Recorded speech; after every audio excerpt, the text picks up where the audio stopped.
Donc an b'aw fo ka segin ka aw fo dante foli min na ni aw ka jamukan Congo ta la Chérif TV 100 000 wele na nanzarakan na jeunesse développement. Donc aw b'a dɔn cogo min na dimanche ka daminɛ 19h la ka taa bila 20h la a bɛ Congo yan nɔ min b'a to ka se ka kuma dadi Mali sifinnakaw ma cogo min na. Alors an ka nin babu in aw b'a dɔn cogo min na an bɛ waati kɛrɛnkɛrɛnnen dɔ kɔnɔna na ni o ye journée mondiale de l'humour. O la i b'a ye k'a fɔ sifinnaka caman kelen bɛ ka i ka baara bɛn ni baara in ma ni métier in ma.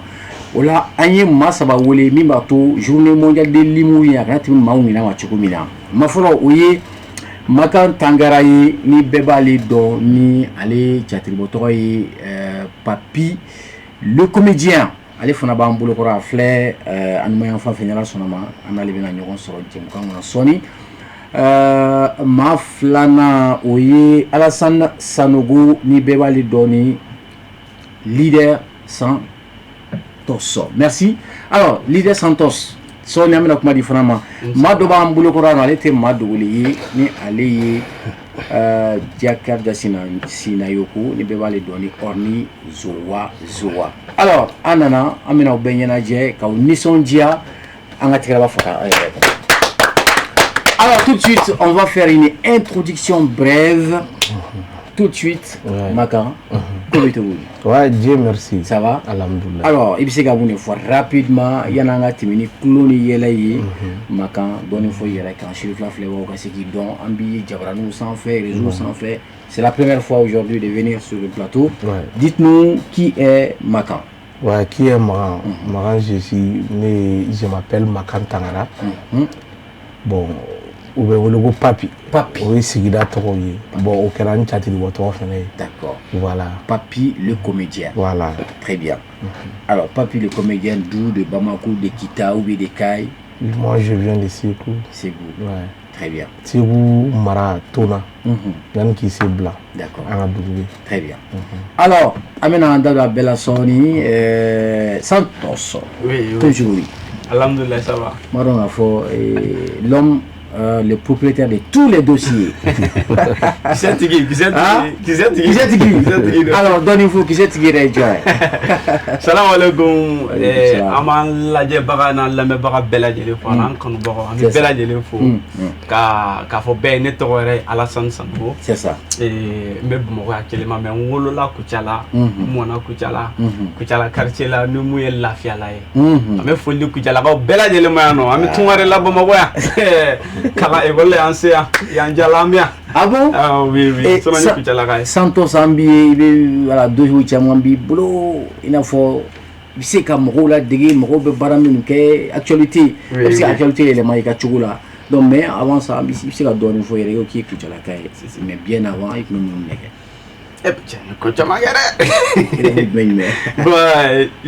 Depuis l'enfance, depuis mes 5e, 6e, j'avais l'habitude de faire atelier là. Ok.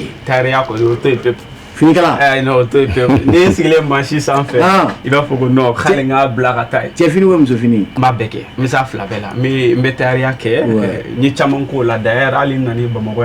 Fanta denga ko ba re wolo.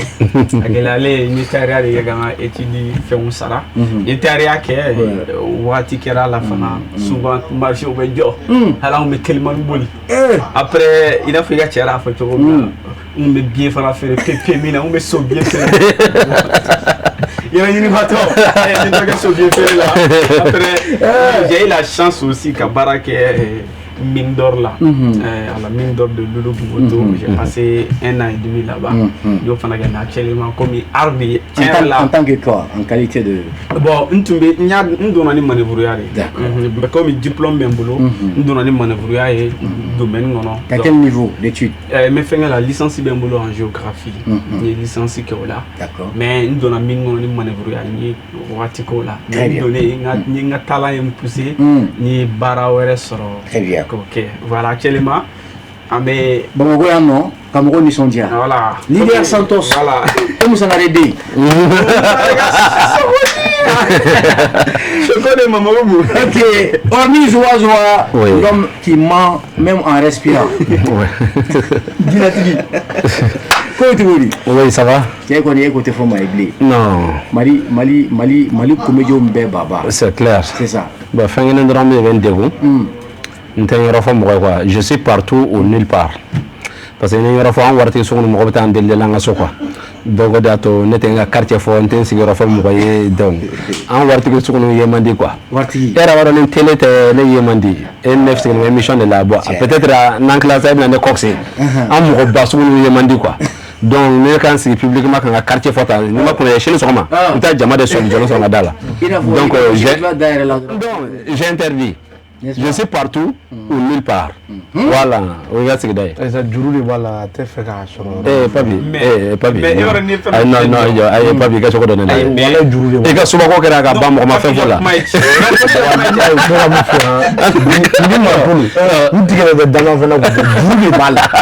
Est-ce que vous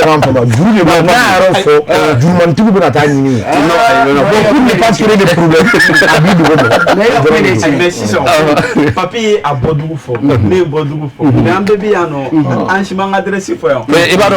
Il va à meilleur navire, à meilleur voiture nasa. Na Ghana pour ma voiture du village là. Ni village pour moi.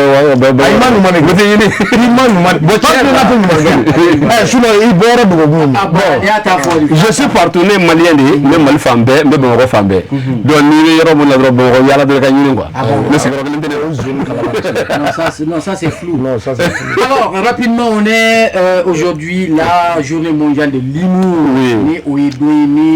Ni Sénégal ni Tomba Reye a Kérégénia, Maminube Maou Nisondia, Yele sera quand Aywa Al Nasro, Idoussou Kaslendo, Nindoui a d'abord des Kamau Nisondia. Alors rapidement, Papi, journée, Nimoni ni Bouye Massigine Kaka ou Refana, ou Baramina. Mais comme Jarane, parce que Naya Kota Bala, après que Fanga sera temeni bien. Ni on n'est pas maté, ne vous t'adore qu'on y bien les jabés. Allez, il y a fond pour bien à douille. Oh, elle a fourné à Quantana. Mais à cabinet de Kilinte, nous tisons sur une journée. Artiste B, comédien B, quand il boule Faranoa, quand il couille de Bala, Nabi Samna. Faut malitere, faut bien béga doga, faut nous couiller, nous nous donc créer mal. Ouais.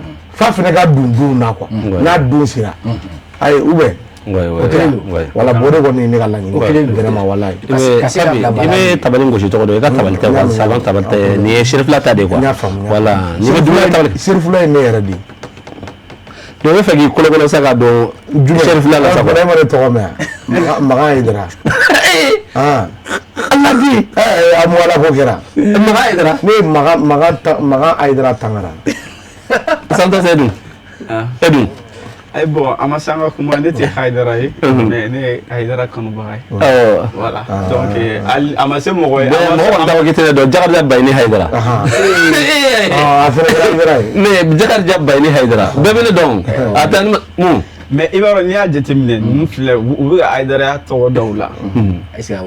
Ko ne fle ni ko ne gasru Haidara yala ani Haidara na ka mo la hatiman. Toma da yere ne fo. Ay ani ibaro ko fen lo bela.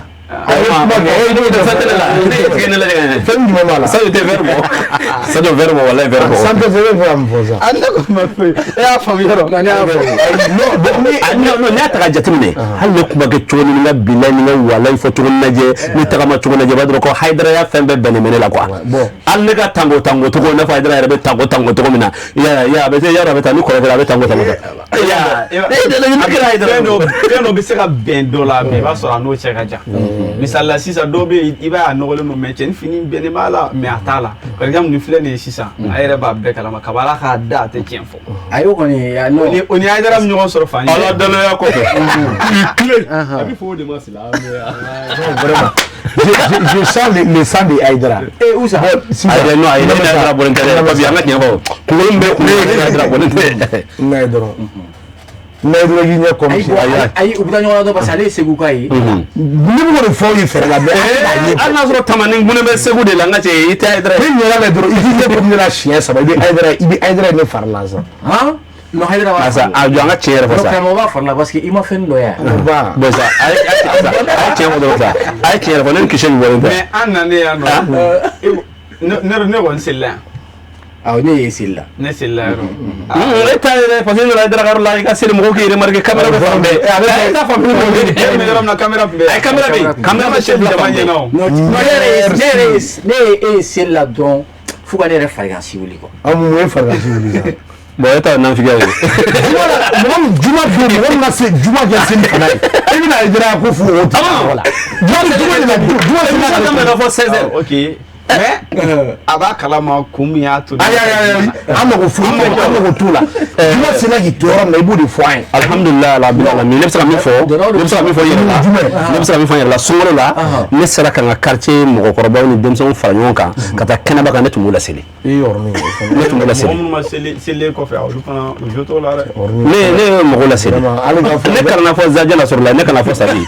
Non tiɲɛ la mɔgɔ bɛ k'i taara ordre k'i ye sunkalo seli ordre kɔfɛ hali ka seli ka sunkalo kan. Ah, cogo di? Non wa segin a kan. E cogo di la? Parce que je parle de connaissance de cause quoi. Quelle connaissance de cause papi? I kɛ cogo dɔn la wala an ka ɲɔgɔn bonya quoi. Non an ka ɲɔgɔn bonya. Non k'a fɔ k'an bɛ yan an ka na ɲɔgɔn na bonya ka ɲɔgɔn critiquer ta. Mais b'a dɔn ne m'o jateminɛ n'i ye mɔgɔ fɛn fɛn diɲɛ kɔnɔ ka taa jama min ka taa seli ordre kɔfɛ c'est ka bɔra localité wɛrɛ la ka na a bɛna mun seli olu t'a dɔn. An t'a dɔn c'est de la mɔgɔ t'a dɔn. Ale ordre ne fɔra ko bɛɛ da bɛnna kelen ma. I b'a dɔn quoi? Ni i b'a dɔn ninnu fila fɛ jɛman ni ne kun la. Parce que n'an ye ɲɔgɔn kuma 2 contre 1 de don quoi. Non o tɛ quoi. Parce que papi ale ka dossier bɛ Santos bolo. Ale bɛ siran Santos ka na vidéo kɛ o bɛ taa côté fɛ o fila bɛ taa fɛ ka ne bila n kelen na. Mais dossier cogo di? A b'a dɔn kisɛtigi tɛ yan. Mais bon e yɛrɛ de ko dossier bɛ ne la. Mɔgɔ bɛ dossier tɛ min na. Ne dossier kelen min ye e la o ye Suba ye. Awɔ Suba. Suba ko kisɛ b'ale bolo.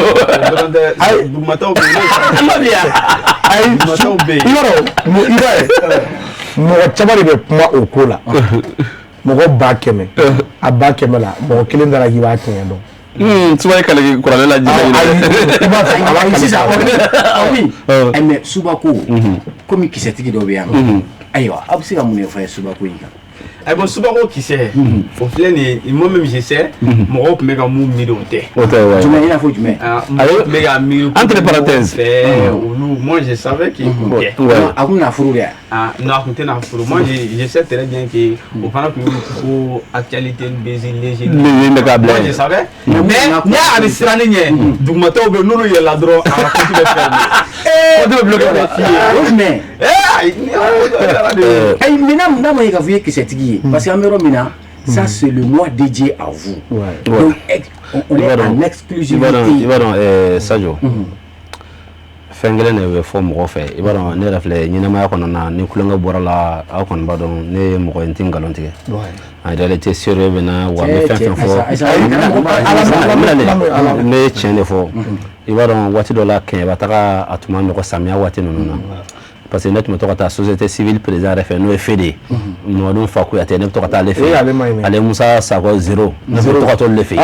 Kuma faamuya donc maintenant yɔrɔ la batigɛ de tun b'a la quoi.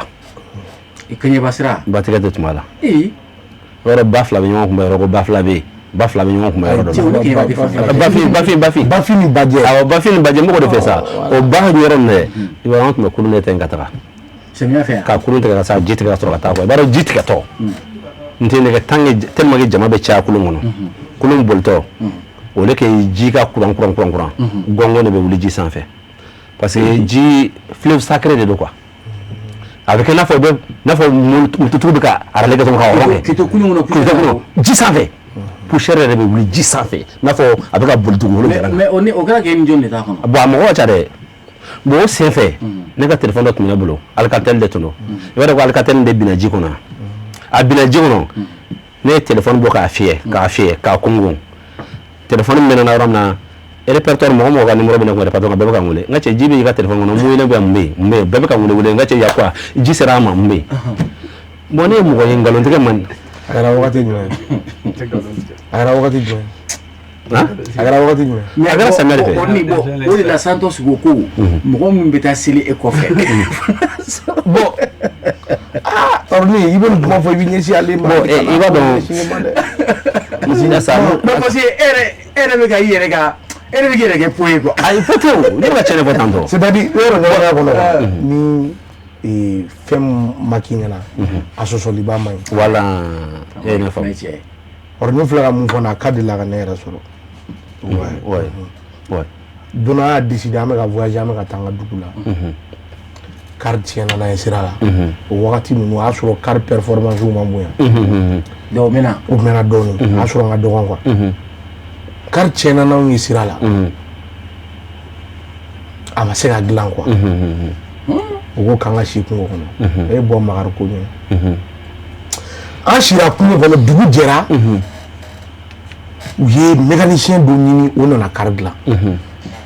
Jaja sufɛ an silim kɛra kɛnɛma ja waraba donna kari kɔnɔ hali da sɛji jukɔrɔ mɔgɔ ma bɔ a kala. A sɔrɔ bɛɛ bɛ duguma an bɛ sunɔgɔ la.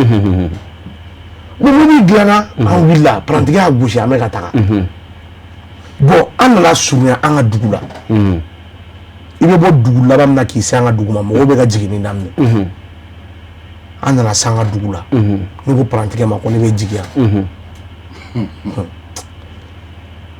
Parantigɛ mobili gosi mobili jɔra waraba filɛ k'i pan ka bɔ.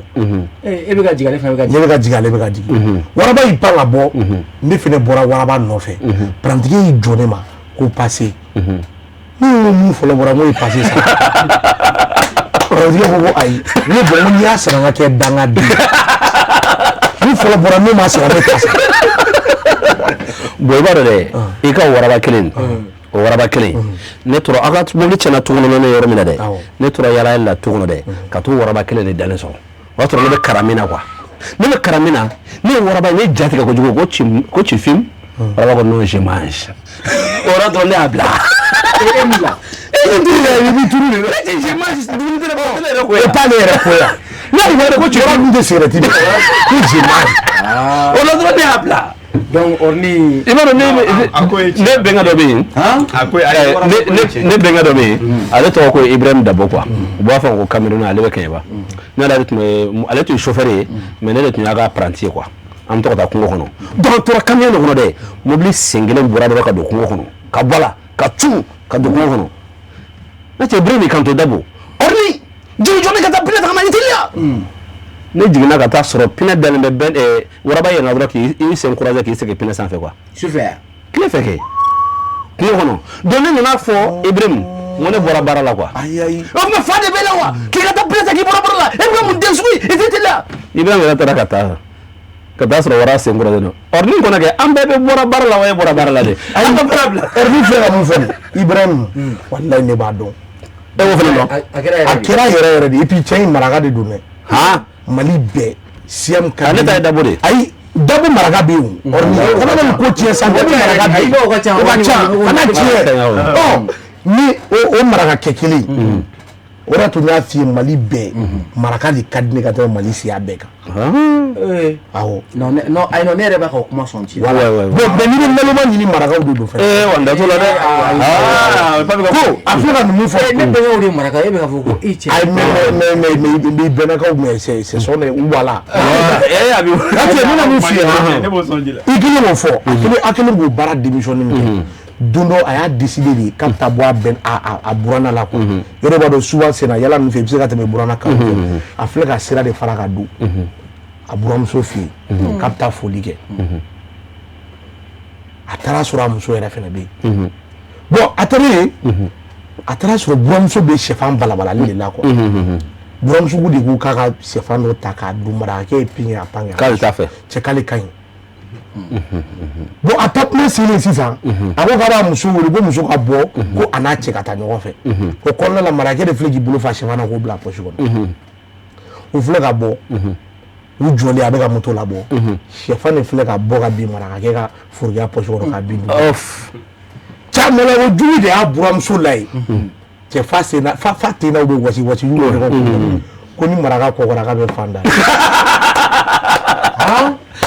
papi ayi ka kuma de ne tiɲɛ dɛ je ne suis pas là mais n bɛ ka min f'i ye Santos ne bɛ ka kuma sara parce que Sadio papi ne dalen tɛ nin fila si la bilen bon parce que nin fila bɛ ka ɲɔgɔn contaminer bon rapidement on va rappeler aux téléspectateurs là mɔgɔw bɛ k'an lajɛ u t'a dɔn an bɛ journée mondiale de l'humour de la on a consacré une d'emblée à cette profession. Ouais. Alors, c'est pourquoi ça va bien, non? Chacun est en train de raconter un peu son vécu, son histoire. Ouais. Alors, tout de suite. Si ça, nous gagner toro, quoi il peut la dire. Il va nous faire les mêmes rôles. Et la roule ça va de les gars. Ah oui, ok. Mais si ça, il a décidé de be bon. Quoi il m'en a pas. Parce que va on est petit mettre dans la vie. On est la convertir. Quoi? Pour le moment qu'a dit bé. Bon, si t'as fait. Non, comment les tiens? Il va emmener sur le dos. Donc là des fois. Neni dindor ko ñoko fe aw mina histoire de fian ko mina bokko ina pep aw ka bola c'est deni fleni ton ala deni tun kadne ne kadi deni ne be fera deni fu kafuru et bien enfin donc du coup den taraso c'est-à-dire à ma fois à parents yi anu ñoko fe mais aya ina ka photo yula ay ne ka vidéo yula ni ki se tige ni je ko muso ko ba le ay o to pep musokɔrɔba yɛrɛ ni bɛ ɲɔgɔn dɔn kadine ni mako bi information na n ti taa fɔ caman ta bi mugan na dɔrɔn ta i b'a bɛɛ sɔrɔ Santos ka fɛn na depuis de kɛ la don o don musokɔrɔba de b'a fɔ a den ye alaji tɛrɛ bɛ n ka foli fɔ Santos i b'a fɔ ye ko n b'a fɛ koyi ala k'a ka n'an ka baro kɛ donc an tora ten tɔ i bɛ ka n faamu wa donc don dɔ la den de nana ɲɛfɔ a ba ɲɛna ko dɔ bɔra ale nɔfɛ k'a bɛ n'ale furu ala saute pas denga munuma yada ibe cheso e demsen nama im kai im maralen no ne afo che folo fifa mana boy no fa mo nyana ma nye kalemba dima aden ko ama ko problème tara ko me ko mina akima surprise aklalo la ko ika che dum Santosi afa mana sambola ka viro le 600 ngela la minasa alors ko gete donc du coup den na kuma fole nyana ko de mako ibaro ko ndo wala chugu kan kali no wallahi ne ba mo manda yiji ko no kipo wallahi ne ko baro ne ko alhamdulillah ngo korba ida ko furu ni etala ne madara na le babe wuru mini tellement il ne kadai donc là deni a décidé avec ta surprise qui est sous ça tala ni ne ba no fait donc ba dona il become for moi anana ne anisonjala il become for moi Santos nana boye ay nem ne ka kula ay na dumini dama ay jidama mo nyana mondo iga video ite basic il kulele ke il va benyana je alni na sani Santos la biyele wallahi mboroke kuma chegu mana mboroke ne rejo ala sa den nana gera la ko ma ko fle ko won kera so mo ko mi yere ko den Santos ko tiana ne mi mo ma fi ko abina fu ko Santos bam so ferem ne anya changer là en fait ne j'ai réaction mon ne me sigler maintenant bam so yi bla pela quoi ako sali na jiro dia jisuma do dia folo ona no dama ay ummi ataka puma ko ako mun ne ba puma ge ako dama demi di comédien ma wala di comédien ma dama na fini na di na fini bon Sadio o cɛ a ka denni kelen dɔn a ka denni kelen o cɛ dɔ fana tun bɛ o denni kelen nɔfɛ n bɛ denni dɔn i b'a dɔn o cɛ fana ta ye min ye o cɛ tun min kɛ n'a nana denni fɛ yen dɔrɔn a bɛna dɔrɔn depuis 20h waati na a bɛna gɛlɛn sɔn ɲɛda quoi n'a sigira dɔrɔn n ka cɛ ni denni mɛna n'o ka bɔ dɔrɔn n ka cɛ ko bɛ dɔrɔn mun de kɛra ala k'an ka surafana mɔjɛ ne tun bɛ ka to de dun ko jumɛn ko to wa cɛ ni ba cɛ dɔw tɛ to bila to b'i faga dɛ i b'a dɔn ko to sɛgɛ bɛ yan to sɛgɛ i bɛ to dun mun de la to sɛgɛ bɛ min bɛ hadamaden kan i sigi b'o dɔn cɛ ko i ka to bila to yen i y'a faamu a b'o fɔ quoi donc an b'a kɛ cogo di dumuni wɛrɛ t'an bolo tɔ an ka surafana bɛ to de i ka to yen ne ka kɛlɛ de to min da ne yɛrɛ kan to sɛgɛ bɛ mɔgɔ éliminer la a bɛ garisɛgɛ dɔ to bila a bɛ k'o fɔ donc an b'a lajɛ n'an sera ka fɛn wɛrɛw dilan wari de t'an o dugusɛjɛ jamani yɛrɛ fa to nabuluma la k'i fa to nabuluma la zirabuluma n ka cɛ fo k'o dɔ balan a ka guloki a yɔrɔ la quoi donc a nana sigi dɔrɔn denni bɔra dɔrɔn cali bi ka to dunba nakɔ yɔrɔ ye kankari da k'i ye to yen n'o tɛ sɛgɛ bɛ mɔgɔ faga a b'i halaki n y'a f'i ye denni sɔrɔ ala bibi jawo yɛrɛ ka so fana kɛra to ye koyi e to do fo kan nabulu ki abulu kila ni bache jo nabulu ni nabulu ni nabulu est-ce que ba tala jega ako akay basro denga bana ko takado ako wa ni bache to do woji donc rapidement il va au centre pour la mifo et moi je vais essayer de rebondir sur ça mais faut pas y ramener là comme na babana ko dente fou aller parce qu'elle est comédienne alors en dumbaye ka fo bibina mali fenti ba fe be chifin kunda je crois que à misali ba do ejo ni petit qui va alors au donc au frère comédien dit alors est-ce que un métier kunu moro kumbulu fente sera là alors moro beka minimiser mais aujourd'hui ça va est-ce que alibi amsega mon effort à domaine là alors vous et Mfleni je crois que c'est l'occasion aujourd'hui qu'à moi de faux on te fait une don papi labi je crois que c'est important oui papi je crois qu'il faut n'avoir baramina est-ce que mon bisega vous comme mat c'est qu'à dende et ma biwa non ibi rebalo ibi referebo ala bargala ibi doke bangaba oui oh mon 300 fo yala bargala fo c'est-à-dire wado fendo do on fait amé ko do de nyagami nyona ka soro community kile ko fo na on frage chatiri wala ibme ye malangolo ibme jate oluwa kadiru de fait ay dum dalake voilà bon en terme artistique ibme malangolo ko na on frago karsa mo bora karsa di no fe ka be mbarage e ko chatiri wala ye ndente ye chatiri wala ma olu ye malangolo jime fola ye jime fola o nyo malangolo te anem dire artistique jatelente voilà on dit bala mais alors que ni jamana ta il sera jamana comment faut que artiste là c'est aujourd'hui le pilier même de la société c'est pas aujourd'hui depuis des années kabri dana art bi jamana ere josin follow oui c'est ça ibe koro jatemine wati mina mo be de suka shilendo ben ni channel te kata don ibe munege ibta sonne kala kala me soit il de vidéo de renom parce que quelque chose de là qui la distrait minute calendrier be éclat pété ite bois kala maire hein bi alin jamana be état sugo dola e murisu donc le dalaw o le be mo la nyene jamana gele ako mais pour mais flani ko tanto e buran tan ga jarane de ne ga woro sangre de ga ale to danga sonu burana che et yana ga boutia sanglé donc ni katatan tigi tarane c'est un tigi be segene folo tala folo woro jaradi ngacha soni kutuba tuna keneka ali denni chatri bulama ko daga kan fola à l'époque net mo imurka radio de la 2011 2012 net mo imurka radio la ko daga kan fola ko fen bina de be mo mona mo bu giglaga be kula la parce que do kala ko mo de do c'est vrai mais bi na fora gete te mon fils donne moi comme ça a donné le ça au dépendant système de la oui système qui est toujours de quoi parce que il va tout est médiatisé aujourd'hui tu vois am dum na go bi système BOD c'est pour cela que nous sigi dron comme malien chamambi uluma média bla valeur là alors que mo mi amara dien kono lu kona kan ni maîtriser Amérique warde do la culture la ko so be ka se ga dien minenu c'est pour cela que yorom do me fera fo anga télé la barala ba do bi mo ba fo ga bi galon tige ko ju ni sonne no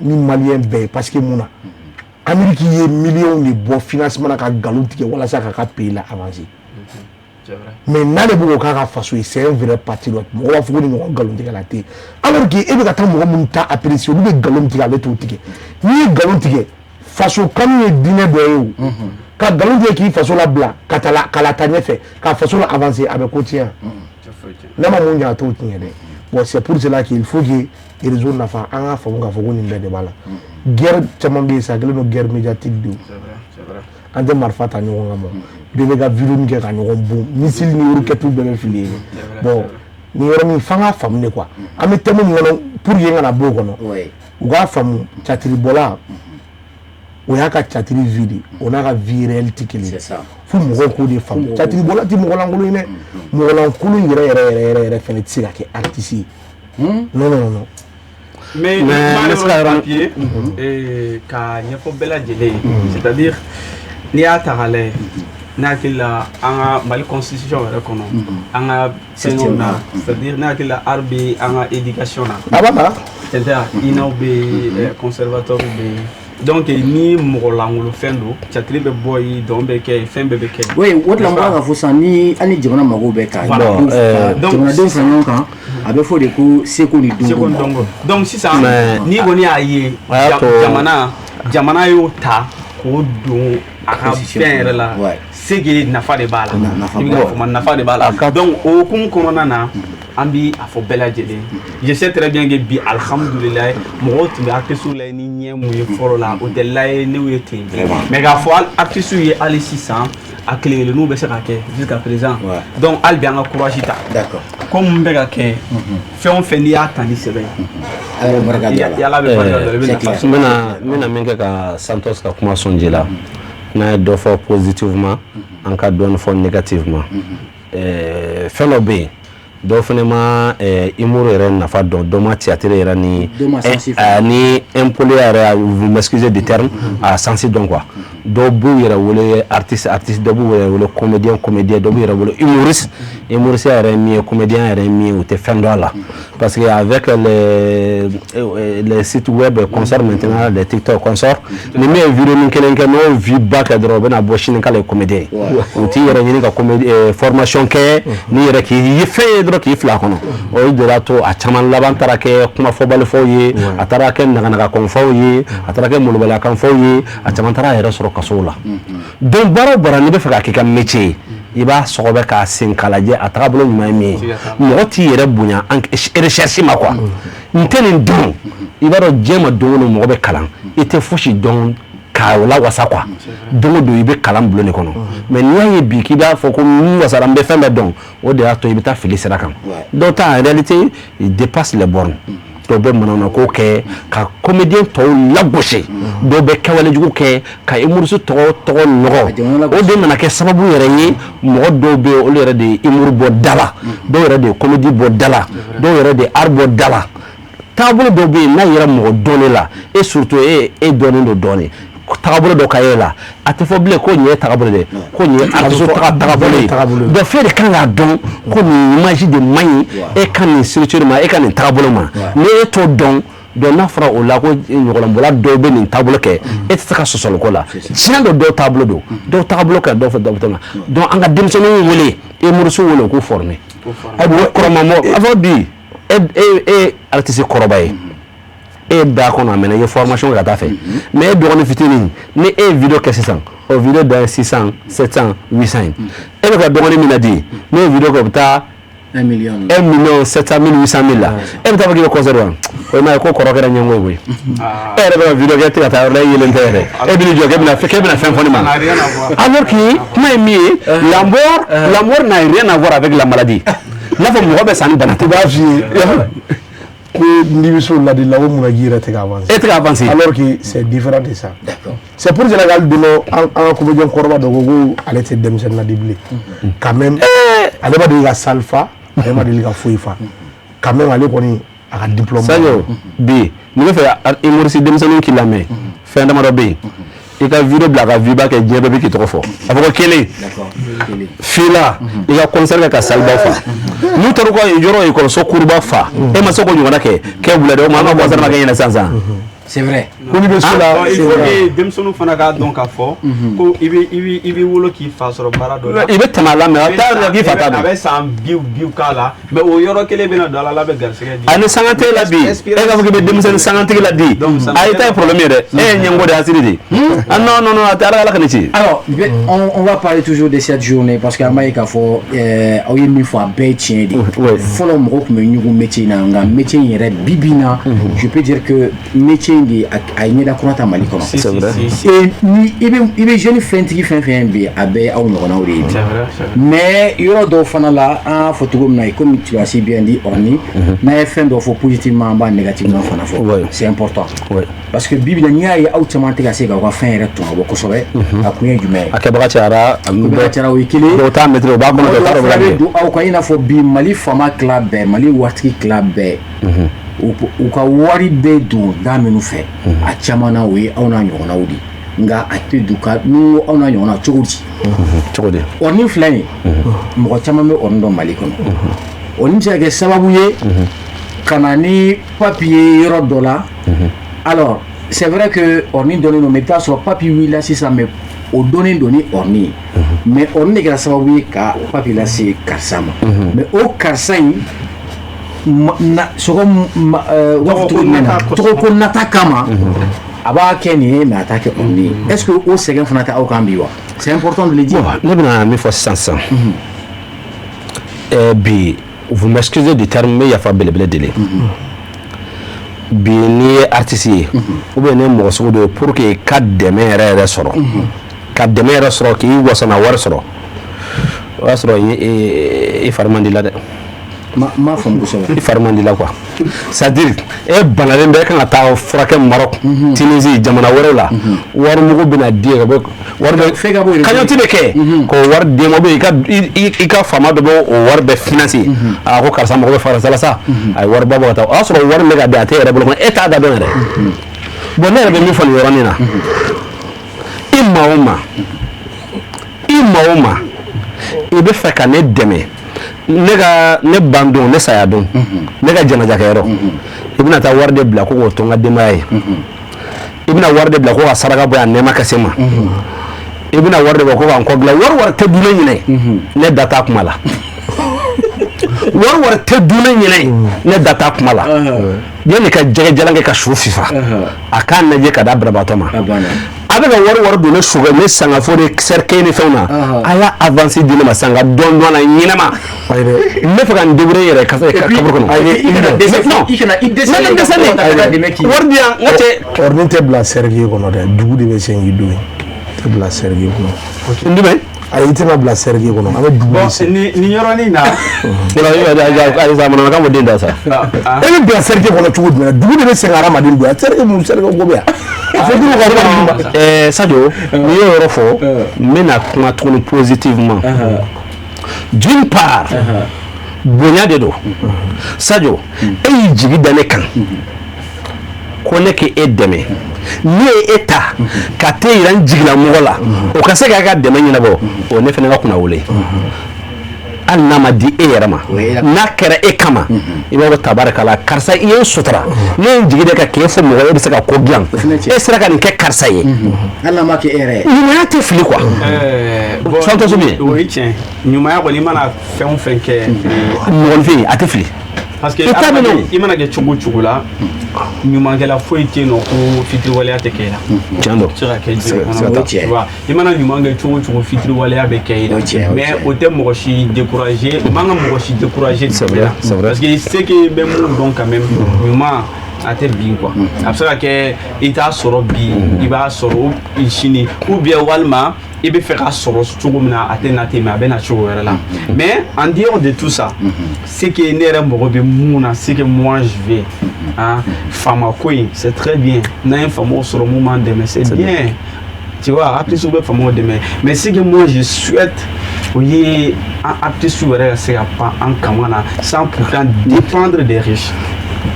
Cɛ n'i ye mɔgɔ mankan mɛn ko karisa tɛ maa ɲɛnama ye karisa ka jugu e y'i jigi da kan dɛ e y'i jigi da min kan n'e m'o sɔrɔ jagoya e bɛna fɔ de ayiwa e ka jugu o to yen sisan nin niveau la parce que n'i y'a mɛn ko mɔgɔ ye jigi tigɛ i jigi da a kan mun ka di ne ye tout de suite o ye n'i ye ne yɛrɛ ta artiste denmisɛnnin ne fana ka kɔrɔ ni minnu ye n dɔgɔnin caman bɛ yen wa hali n kɔrɔ caman fana bɛ yen nɔ ni ne ni minnu ye chance sɔrɔ ka gɛrɛ ɲɔgɔn na ne fana ye chance sɔrɔ ka fɛn dɔw faamu ka tɛmɛ caman kan n b'a fɔ u ɲɛna a caman bɛ yen i bɛ artiste denmisɛnnin caman ye ne b'a fɔ u ɲɛna o bɛ na n ko bon c'est que moi je vais vous dire quand même oui, TikTok ka di dɛ tu vois avec visibilité di fɛn bɛɛ mais généralement Mali la yan nɔ TikTok ne paye pas assez ouais ça ne paye pas assez quoi c'est-à-dire a bɛ se ka publicité ni visibilité di mais a bɛ se ka concert kɛ mais n bɛ denmisɛnninw conseiller fana k'an yɛrɛ conseiller ka n kɔrɔkɛ hali minnu conseiller o erreur baden ye an ka kɔrɔbalen caman sɔrɔ hali bi an ka artiste cɛkɔrɔba fɔlɔ ninnu caman bɛ yen nɔ ne n'u caman ye ɲɔgɔn dɔn o ti digitalisation comment gagner de l'argent par le digital ou t'a dɔn la plupart de nous, en artistes qui nous en tardons. Ouais. Tu vois, en vidéo qui est en bas bla, en ta tchoudon. Mais par contre, si tu arrives vraiment à qui situé digital là, ni ara y bolo. Je sais quand même que il dépend de moi là, quoi c'est totalement.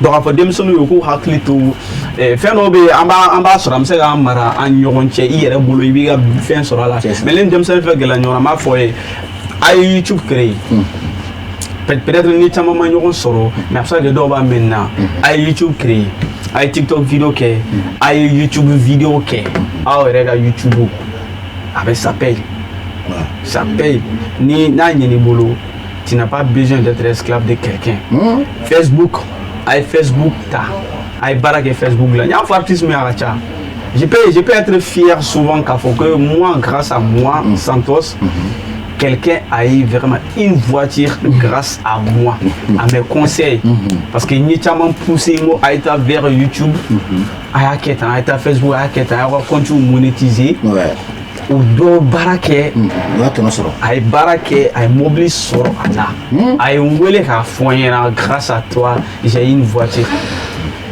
Donc, c'est important. Voilà. Alors, c'est ça.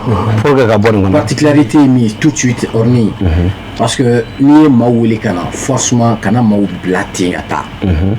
Ce que nous aimons aujourd'hui, oui, mais oui, exclusivité. Alors, au bête na plateau quand katimi. Mais peut-être il t'a sur un vécu là. Au dobé on nous demande les plateau. C'est vrai. Peut-être moi je voudrais savoir avec Makan tout de suite.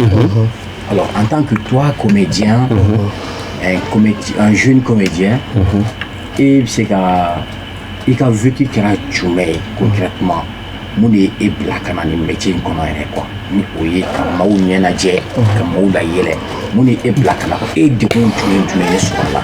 Est-ce que de quoi sur même qu'il a sauvé nous comme il découragé rapidement, de me quand tu es mis tout aw miniti duuru bɛ fara ɲɔgɔn parce que ne ka n ta fɔ nin ka ta fɔ kɔni dɔ bɛ fara o b'a dan sira la de bon n'a a global fɔ dɔrɔn a banna ne ye baara in kanu ne i y'a kanu kanu de y'a ne la nana sinon ne ye école kɛ n ye lycée kɛ n ye université kɛ n tilara a professionnel kɛ ne ye télécommunication de kɛ transmission ouais ne y'o de kɛ bon i tɛ totalement yɔrɔ si fɔ mɔgɔ tɛ ne dɔn yɔrɔ min na parce que ne ye stage kɛ a bɛɛ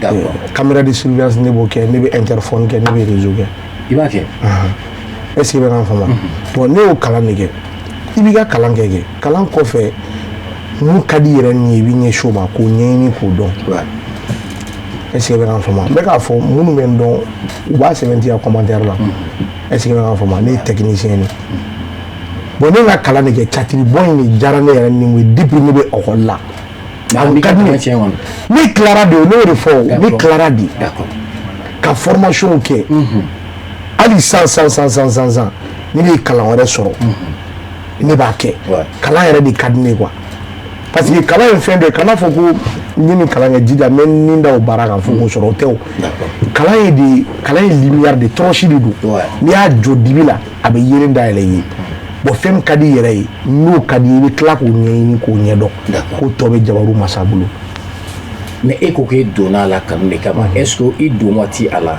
i ye tarakasiri jumɛnw sɔrɔ i ye degun jumɛn sɔrɔ minnu n'i ma se ka ɲinɛ o kɔ hali bi bon o la i b'a dɔn degun ka ca quoi degun ka ca mais ni tun sera ka préciser yɛrɛ de gɛlɛya n ka kuma gɛlɛya min kan parce que côté caman bɛ an ye gɛlɛyaw sɔrɔ oui mais a bɛ n'a fɔ comédie diyara e ye ka mɔgɔw nisɔndiya e donna a kɔnɔ alors milieu ninnu kɔnɔ i ye kɔrɔbaw de cogo min i maakɔrɔbaw de sɔrɔ a kɔnɔ non genre i sera ka intégrer a la cogo jumɛn i ka intégration genre yanni ye temps moment vécu yanni ka se bi ma tan voilà i donna a kɔnɔ mais n'i y'a ye i b'a kɔnɔ hali i bɛ taa sɔrɔ i bɛ ka dɔɔni sɔrɔ a kɔnɔ est ce que au début musakako ta fanfɛla la est ce que hali e ka kalanw ta fanfɛla la i sera ka i yɛrɛ labɔ cogo jumɛn na kalan bɛɛ banna i bolo mais yanni kalan ka ban au début parce que dɔw ka kalan gɛlɛyara somɔgɔ t'u la mɔgɔw dɔw bɛ to fɛn warimisɛnninw d'u ma k'u dɛmɛ e ta kɛra cogo di fo ka na kɛ i tilala i donna vie wɛrɛ kɔnɔna na ouais bon Oui, ni yɔrɔ la mais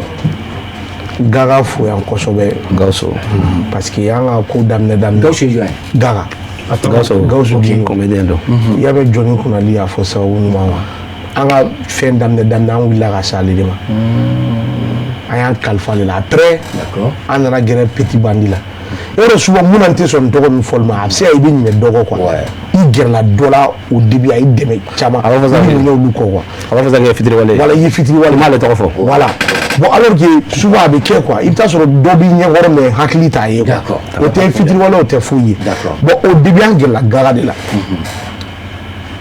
Gaga fɛ yen anw mɛna anw ye mun fɔlɔ daminɛ o ye caméra de ye e tɛ se ka na ten don k'e nana catiri bɔ la i ni kɔrɔbalenw ka kɔn ka commencer ka baara daminɛ a sɔrɔ dɔnniya foyi t'i la expérience foyi t'i bon ala ye n kɛ mɔgɔ ye n bɛ jateminɛ de kɛ n'u bɛ répétition na an b'an sigi mun la ye n'u bɛ jeu la an b'an sigi mun la ye bon finalement a nana commencer k'an don i bɛ kɛ figurant ye dɔɔni dɔɔni i bɛ kɛ figurant ye dɔɔni dɔɔni répétition bɛ kɛ i bɛna rôle sɔrɔ wala i bɛna rôle sɔrɔ nin bɛ f'i ye nin bɛ f'i ye an ka scène ba fɔlɔ jeli daminɛ Gaga de y'an don o la ka na scène ba sanfɛ an yɛrɛ t'a miiri k'an bɛ se scène ba ma o ye Babayima ye a ka Babayima premier édition a n'anw de y'a kɛ ɲɔgɔn fɛ. Donc rapidement je crois qu'on va essayer de voir. Oui. Je crois que bɛɛ ka ja fitini bɛ yen mɔgɔ bɛ min dɔn ni ja min yɛrɛ parce que aw bɛ plateau kan yan nɔ parce que aw ma fɛn yira mɔgɔw bɛ se k'aw dɔn ni min ye peut-être vous avez une scène peut-être scénique qui a aussi capté l'attention du public alors an b'o yɔrɔnin passage ni bila e juste après je crois que mɔgɔw bɛ tila k'a dɔn Korni rapidement vous avez 1 minute pour illustrer un peu ta vie ta carrière journalière n bɛ fɛ ka min f'i ɲɛna ne yɛrɛ baara sugu caman kɛ n ma sonyani kɛ n ma bingani kɛ mais n ye baara sugu caman kɛ n yɛrɛ kalan kɛ ka école matériel bɛɛ lajɛlen kɛ mais souvent influenceur ni comédien ni tiktokeur n'u ye u ka baara kɔnɔ mɔgɔw b'a bilali kɛ commentaire parce que pour fɛnɲɛnw de don baaraw de don vraiment ko arrêter quoi bi e bɛ manœuvrer la e bɛ chantier la e bɛ biriki gosi la bɛɛ tɛ se k'a fɔ k'a n'a fɔ e b'a ye vidéo kɛ min na réseau sanfɛ dɛ c'est là-bas il gagne sa vie il gagne son pain là-bas donc kana la gosi a ye taa baara kɛ n'i ye e bɛ k'a fɔ ko taa baara kɛ n'a hakili la e yɛrɛ yɛlɛla réseau kan k'a ye de nin baara bɛ yɛrɛ la e man k'a ye i y'a faamuya donc an k'o lagosili ninnu dabila bɛɛ n'i ka baara bɛɛ ye i ye Bamakɔ faba de ye bɛɛ ni balo cogo de don bɛɛ ni sɔrɔ cogo de don minnu bɛ baara la réseau kan baara yɛrɛ ka gɛlɛn hali biriki gosi kɛrɛnkɛrɛnnen na a ka gɛlɛn ni sɛnɛ ye mais bɛɛ bɛ ta de dɔn vraiment ne tun bɛ fɛ k'o yɔrɔ de souligner an ka bɔ kɔnɔ mais sinon maa caman ye ne Orni dɛmɛ n'i ko k'i b'i dɛmɛ mɔgɔw fo bɛɛ tɔgɔ fɔ donc maintenant i bɛna dɔ gasi la mais gɛlɛya jumɛn bɛ e kunna ne o ye tɔɔrɔ yɛrɛ kabini i ka carrière daminɛ fo bi gɛlɛya min ye ne tɔɔrɔ bɛ i ni mɔgɔ min mana jɛ kɛ bi jɛw tɛ laban ni min y'a daminɛ bi n'o ɲɛ sɔrɔ dɔɔni dɔ n'o commencera k'a ye dɔɔni n'o ma fɔ k'e bɛ k'ale susu o bɛ bɔ baara la k'i ka baara bɛɛ élan perdu o yɛrɛ nana kɛ baara ye ka mɔgɔ fɛ baara nege bɔ ne la hali kana ne kɛ vidéoman ye cogo sugu dɔ la je ne sais pas comment dire parce que ni mɔgɔ t'i bolo bilen i bɛ min ye baara kɛ i mana mɔgɔ minɛ k'i bɛ minɛ ni bolo fila ye o b'a bolo min d'i ma n'i ye min bila kɛrɛfɛ o b'a bila i bolo min kɔnɔ c'est à dire i bɛ kɛ kɛlɛnamɔgɔ ye quoi parce que i bɛ kɛ sɔntigi ka sɔrɔ sɔn t'i la a ma nɔgɔn o de gɛlɛya bɛ n kan. Alors rapidement Santos vous avez aussi 1 minute i bɛ se ka juste ka kuma Santos an b'i ye i bɛ dossier de ta ka transcrire ka manière la ka mɔgɔw nisɔndiya alors i bɛ nin kɛ cogo jumɛn na et puis i fana ye gɛlɛyabaw jumɛn sɔrɔ min kun bɛna kɛ sababu ye k'i ka carrière dan sira la. Ni cɛsiri tɛ k'i cɛsiri i ko dunun kala a bɛ n'ala cɛ san sɔrɔ ne y'a bila. Je y'en fama. Et en fait ne y'a daminɛ ni rapu de Kucalakaw caman b'a dɔn hali fɛngɛ mun bɔra mun ko k'a bɛ n dɔn an ka ɲɔgɔnyew la awɔ n tun y'a wuli ne y'a daminɛ Kucala en 2016-17 ne tun bɛ dɔnkili bɔ i b'a dɔn fantanden ka ko si ma nɔgɔ tu vois donc ne tun bɛ taa lɔgɔdugu jɔ ne tun bɛ taa forobaaraw kɛ ne tun mana wari min sɔrɔ hali ne kan ka mun dun ne tun b'a mara ka taa don studio de la awɔ ne tun bɛ son bɔ comme ça donc quand i b'a dɔn famille c'était vraiment très très difficile quoi i b'a dɔn voilà olu kaw bɛ n'o bɛ ko la ka gɛlɛn donc j'ai eu la chance ne yɛrɛ y'a ye je me suis dit au fait pour sortir dans tout ça fɛn ye Bamako de ye j'ai eu la chance ka bagi sɔrɔ n nana yan Londres, j'ai continué comme ça. Bon, ni c'était parents Ali Kawar cinéma. C'était compliqué, oui. Non, c'était compliqué. Dromeglement de la cinéma de Bora et Fekana. Kana Bomogoya. Il est à Chessiri de Yereta. Ne Nana Yano, ne tout le monde comme son fanafi. Non, voilà. En fait, Ningo Menda doit la mécassi. C'était très difficile là-bas. Moi, j'ai dodo pendant une année dans une maison inachevée, maison c'est-à-dire à Djoladoro, à ma crippé, moi j'ai mais à Galilée, comme j'ai un plan qui est donné pour que au moins avoir un abri ou à chambre d'audience donc torana mais en même temps tu m'étais attelé l'année rôle digina beta don kenny don soro je continuais au belan me son bon avec tout ça mais nga brochure ça mais nga fait un bec nana tout là comme j'ai double talent mais c'est donc les là mais c'est comédie là donc ni tergue do soro moué de caméra la donne. Donc, mais allez, tout m'a tourné. En fait, Aradne Herbianga Kewa. Donc, lui, il n'avait pas le temps, il n'était pas engagé comme moi. Donc, du coup, et son tout mena retard là. Donc, du coup, son nez est une caméra là. Nous tombons à Beke. Donc, à Flan, on a mis donc l'ida menke. Donc, la nera manager connaît ma. À Santos. Voilà, je sais que tu as vraiment l'amour de ce métier. Mais, à la caméra, je follow quoi. Wallahi non à tout en attaque quoi net me war ni allez j'ai la chance de faire un clip ni mon borin ainsi allez bébé là pour que nga son nga clip pour passer hein il dit mal que le souffle donner ma passer moi ne avoir minega dumali chini moi yo be molia akacha. Ah ouais. Mais tu m'as sorti un frère rouge fait mon et pourtant il est Santos et Bi avec sa rubrique vraiment il va être voilà tu vois donc je sais quand même qu'il est courageux de rendre donc voilà il m'a ignoré fini barabega on a les nous sur bien inférieur là ah il a fait me oublier matin là le bita sukuba là 6h 7h ni so bien faire au 11h midi les be boy nem na so na programme ben bolo atelier là les be barake gata choufer donc samedi dimanche nous ni temps mort mon be non mettant la vidéo là tu vois tu vois donc alhamdoulillah tout va bien mais alhamdoulillah je me dis grâce au bon Dieu à part orni aussi moi me souffle falo non me soutenir le falo ouais bon là me soutenir d'accord très bien je crois que c'est important merci beaucoup merci pour les do be faranga ame mois de limon ayi ame mo kalum avril là en avril là, on est vraiment mois de mai là. À juin là. Aïe, parce que les moi je fais un baron de gamme moi. Oui, assez du Ousmane c'est pour madame et bah femme. Le guide suprême à photo le guide une minute rapidement 45 secondes. Le guide suprême. Le guide spirituel. Le spirituel des Ansar. Le guide spirituel des Ansar. Bon là quand même c'est la fin là. Anglais aïdra ka terme do me ma fama ko wuli wali o de ta ka terme wuli wali parce que a te wuli rapidement comme avec ce chapitre là on a occasion d'ima voilà rapidement yo a te wuli mon ami Fotechi un jour aïdra a décidé ka wajulu organiser dugu do la aïdra nana ay wajulu ke mo nana bayata presque dugu la mo bere bayata bon wajulu bani Garbi nana Aïdara nɔfɛ ka mobili dayɛlɛ k'u ka don mobili kɔnɔ Aïdara wulila ka jɔ dɔrɔn dugu bɛɛ bolila ko wulibali k'olu bolo ko nana ok ça fait merci bonne nuit à vous bela jeli tout le monde est salué surtout an kana ɲinɛ mi Aïdara lakaw bɛɛ lajɛlen fo mais i ka fɛn nin kɛ i bɛ mɔgɔw i ka rubrique i b'a kɛ cogo di cɛ tigɛ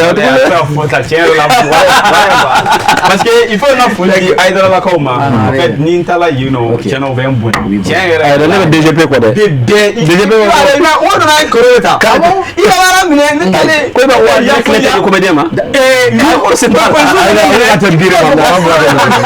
d'accord très bien merci beaucoup alors jamuka me sosori ya nangi maminu wele ode kunyi jakaja sinayogo Ornizo Wazowa merci beaucoup et maflana kuye makantangara ni allez Papi le comédien merci beaucoup et masabana kuya Alassane Sanogoyi ni beba les dons et réseaux kani Santos qui s'est dit merci alors jamuka na mo sega soro ni dimanche absega la sini tɛnɛ k'a daminɛ 11h la ka taa bila midi la walima n'a ka d'aw ye a bɛ se ka taa an ka bɔlɔlɔ fana sanfɛ Cherifla officiel Facebook walima a bɛ taa YouTube sanfɛ a bɛ jɛmukan in dafalen sɔrɔ yen nɔ ni Ala sɔnna ma jɛmukan a bɛ se k'an wele an ka nɛgɛjuru sira fana la n'o ye 63 00 12 95 63 00 12 95 très bientôt.